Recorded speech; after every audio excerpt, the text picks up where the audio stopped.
Галявиев іші бойынша суд отырышы узған елның ноябрында башланған еді. 5 ай давамында барды. Фажиғаға 2 ел болырға 1 ай қалған күнде хөкім қарары оқыдылар. Балаларын жоғалтқан әти-әнилер, шул фажиғада сәламәтлігіне зиян келген оқушылар, гимназия хезмәткәрләре. Соңғы отырышқа берничә дистә зиян күрүче килгән. Бүген журналистлар күп. Илназ Галявиевның якыннары килмәгән иде.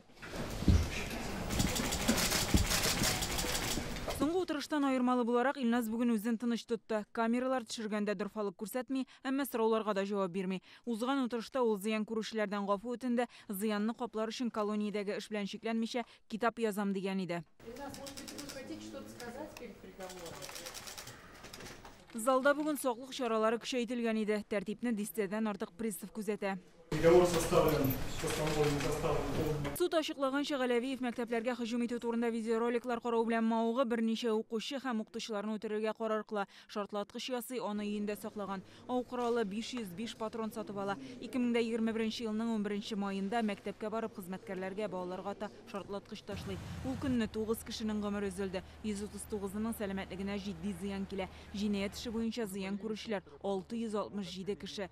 Әлеге шартларны исәпкә алып, дәүләт гаепләүчеләре Галявиевне гомерлеккә ирегеннән мәхрүм итүне сорады. Беренче 5 елын төрмәдә үткәрү шарты белән.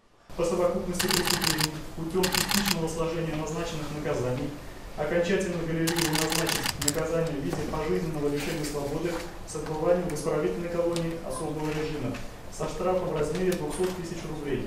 Срок наказания в виде пожизненного лишения свободы исчисляется со дня вступления приговора в законную силу.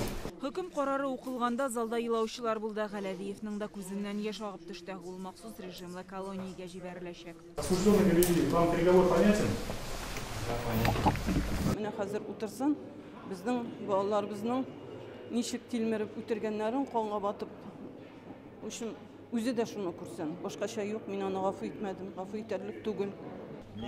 Канагат түгелмен, ул 7 баланың гомерен издем, аларны кайтарып булмый. Бар тормышлары алда идем. Нәрсә әйтсәләр дә, мине гаепләсәләр дә, минем фикерем шундый. Андый кеше яшәргә тиеш түгел. Он 12 детей добил. Такой человек, такое существо жить не должно. Bir gaybı bulmayan 7 balabız, ilk okutuşumuz jir astında yatdı. Bunlar için cevap berige tiyişiydi. Hem hakem kararı dürüst buldu. Нәрсе көттік, шуны ишеттік енді біз бүгін. Шундан да бүтән наказание бола алмай тұрғандар деп.